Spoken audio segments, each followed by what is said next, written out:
சத்தியம் உங்களை விடுதலையாக்கும் என்ற இந்த தொடருக்கு உங்களை அன்போடு வரவேற்கிறேன். மத்தேயு எழுதின சுவிசேஷம் 4வது அதிகாரம் கடைசி 3 வசனங்களை நாம் தியானிக்கவிருக்கிறோம். இயேசு கிறிஸ்து தன்னோடு கூட பணி செய்யும்படி சீஷர்களை தெரிந்து கொள்வதை நாம் முந்தைய தியானத்திலே பார்த்தோம். இப்பொழுது எப்படிப்பட்ட ஜனங்களுக்கு ஊழியம் செய்தார் நம்முடைய ஆண்டவர் இயேசு கிறிஸ்து, யாரெல்லாம் அவரிடத்திலே வந்து நன்மைகளை பெற்றுக்கொண்டார்கள் தியானிக்க போகிறோம். 23வது வசனம் சொல்லுகிறது, பின்பு இயேசு கலிலேயா எங்கும் சுற்றி நடந்து அவர்களுடைய ஜெப ஆலயங்களில் உபதேசித்து ராஜ்யத்தின் சுவிசேஷத்தை பிரசங்கித்து ஜனங்களுக்கு உண்டாயிருந்த சகல வியாதிகளையும் சகல நோய்களையும் நீக்கி சொஸ்தமாக்கினார். இந்த வார்த்தையிலே நாம் புரிந்து கொள்வது, முதலாவது அவருடைய உபதேசம் என்னவாக இருந்தது? ராஜ்யத்தின் சுவிசேஷம். இதை தான் நாம் இந்த அதிகாரம் துவங்கும் போது பார்த்தோம். மனம் திரும்புங்கள், பரலோக ராஜ்யம் சமீபமாயிருக்கிறது என்று சொல்லி பிரசங்கிக்க ஆரம்பிக்கிறார். இதுதான் ராஜ்யத்தின் சுவிசேஷம். பரலோக ராஜ்யத்துக்கு பங்குள்ளவர்களாக்கும்படி மக்களை தயார்படுத்துவது தான் இவருடைய ஊழியத்தின் முக்கிய நோக்கம். அடுத்தது அவருடைய ஊழியத்தின் பகுதி என்னவாக இருந்தது? ஜனங்களுக்கு உண்டாயிருந்த சகல வியாதிகளையும் சகல நோய்களையும் நீக்கி சொஸ்தமாக்கினார். இந்த வியாதிக்குத்தான் சுகம் உண்டு, இந்த நோய்களுக்குத்தான் சுகம் உண்டு என்பதல்ல, அவரிடத்திலே வந்த சகல விதமான வியாதியஸ்தர்களையும் நோயாளிகளையும் அவர் சொஸ்தமாக்கினார் என்று பார்க்கிறோம். யாருக்கு அங்கே விடுதலை தேவையோ, யாருக்கு சுகம் தேவையோ அவர்களை சுகப்படுத்தி ராஜ்யத்தின் சுவிசேஷத்தை அவர்கள் நம்பும்படி செய்தார். அவருடைய கீர்த்தி சீரியா எங்கும் பிரசித்தமாயிற்று. பக்கத்து நாடுகளிலே, பக்கத்து ஊர்களிலே அவருடைய கீர்த்தி பிரசித்தமானது என்று பார்க்கிறோம். அப்பொழுது பலவித வியாதிகளையும் வேதனைகளையும் அடைந்திருந்த சகல பிணியாளிகளையும் பிசாசு பிடித்திருந்தவர்களையும் சந்திரரோகிகளையும் திமிர்வாதக்காரரையும் அவரிடத்தில் கொண்டு வந்தார்கள். அவர்களை சொஸ்தமாக்கினார்.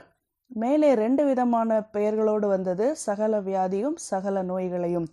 கீழே அது எப்படிப்பட்ட வியாதி எப்படிப்பட்ட நோய்கள் என்பதற்கு ஒரு சின்ன விளக்கம் அங்கு தரப்பட்டிருக்கிறது.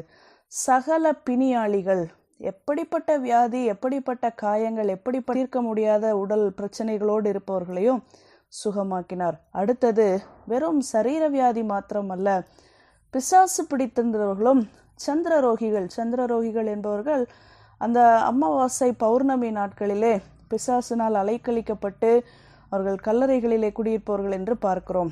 அவர்களுடைய கட்டுப்பாடு பிசாசினிடத்திலே இருந்தது.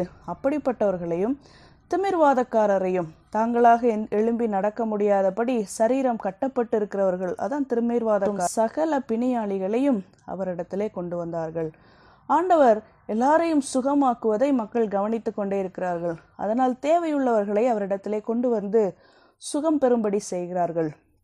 இதுதான் ராஜ்யத்தின் சுவிசேஷம் பரவுகிற முறை.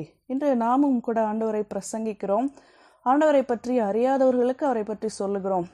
கேள்விப்படுகிறவர்கள் இயேசு கிறிஸ்துவின் வல்லமைகளை புரிந்து கொண்டு அறியாதவர்களிடத்திலே சென்று அதை தெரிவித்து அவர்களையும் அழைத்து வருதல், அல்லது தேவையோடு இருக்கிறவர்களை இந்த இடத்திலே விடுதலை கிடைக்கும் என்று சொல்லி அழைத்து வருகிறது.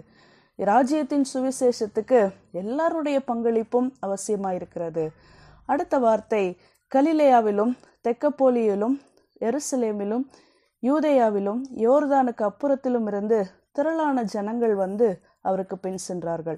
இதிலிருந்து நாம் வாசிக்கலாம், சுகம் பெறுவதற்கு வெறும் நோயாளிகள் மாத்திரமல்ல, ஆன்மீக விடுதலை பெறுவதற்கு அநேக மக்கள் அவர் போகிற இடமெங்கும் பின்னாகவே வருவதை நாம் பார்க்கிறோம். இந்த நாளிலே கூட அநேகருக்கு, நம்மை சுற்றியுள்ள பலருக்கு விடுதலை தேவை.